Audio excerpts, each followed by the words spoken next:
నాయనా, భోంచేద్దు. మీరందరూ భోంచేశారా? అందరం భోంచేసినాం నాయనా. అమ్మా నువ్వే మిగిలిపోయిండారు. అమ్మేమో ఆకలిగా లేదు, తర్వాత తింటాను అనింది.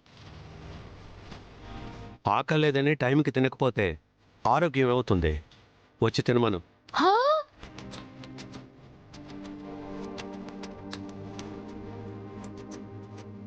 చూసావా మమ్మీ, రాను రాను అత్తయ్య మీద ఎంత ప్రేమ పొడుచుకొస్తుందో.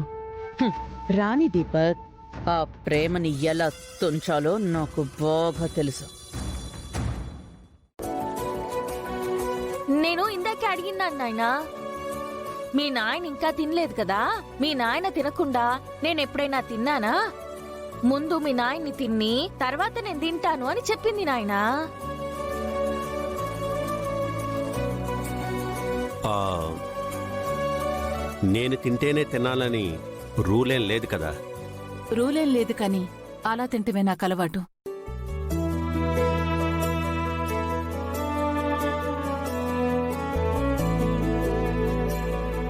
నా గురించి నువ్వేం ఆలోచించక్కర్లేదు. నీ గురించి నువ్వు ఆలోచించుకో. నీ ఆరోగ్యం గురించి ఆలోచించుకో.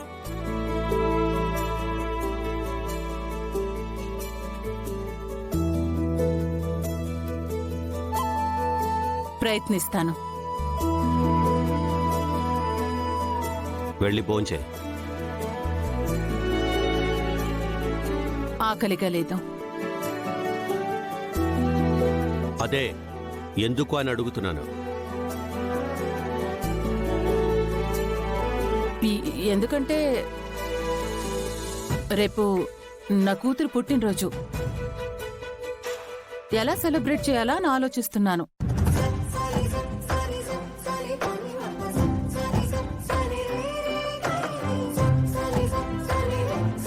అవును కదా, మర్చిపోయాను.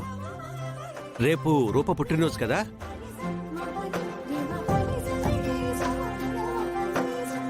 రేపు రూప పుట్టినరోజు మాత్రమే కాదు, రుక్మిణిది కూడా. అన్నయ్య, రేపు మనకి చాలా స్పెషల్ డే కాబోతుంది అన్నయ్య. ఫస్ట్ టైం రూపకి రుక్మిణికి కలిసి బర్త్డే సెలబ్రేషన్స్ చేయబోతున్నాం. చాలా గ్రాండ్ గా చేయాలన్నయ్య.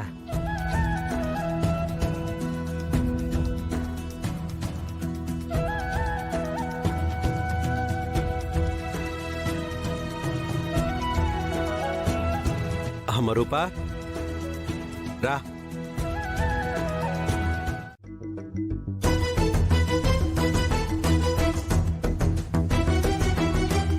ఏంటి కోమలి, రేపు బర్త్డే సెలబ్రేషన్స్ ఎలా జరుగుతాయి, నాన్న నీకేం గిఫ్ట్ ఇస్తాడు అని ఆలోచిస్తున్నావా? పెద్దయ్య గారు ఏం గిఫ్ట్ ఇస్తారో తెలియదు కానీ మనం ఇచ్చే గిఫ్ట్ మాత్రం కోమలి కళ్ళలో కూడా ఊహించదు అమ్మాయి గారు. పాపం రాజు, అలా చెప్పినట్టు చెప్తే కోమలి టెన్షన్ పడిపోతుంది కదా. ఏం లేదు కోమలి, రేపు జరగబోయే నీ అబద్ధపు పుట్టినరోజుకి నిజాన్ని గిఫ్ట్ గా ఇవ్వాలని నిర్ణయించుకున్నాం. అదే కోమలి, మొన్న అనాథ శరణాలయం వాళ్ళని తీసుకొచ్చి నీ గుట్టు రట్టు చేద్దామనుకుంటే పోలీసులు అమ్మని అరెస్ట్ చేయడం వల్ల ఆ పుణ్యకార్యానికి బ్రేకులు పడ్డాయి కదా.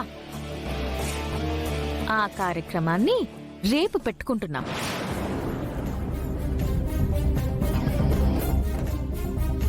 రేపు మన బర్త్డే సెలబ్రేషన్స్ కి అనాథ శరణాలయంలోని అందరూ వస్తున్నారు, నీ ఫ్రెండ్తో సహా. తర్వాత ఏం జరుగుతుందో తన ఊహకే వదిలేద్దాం అమ్మాయి గారు. సరే రాజు. ఏ డూప్లికేట్, ఈ రోజే ఈ ఇంట్లో నీకు ఆఖరి రోజు. ఎంజాయ్ చెయ్యి. పద రాజు.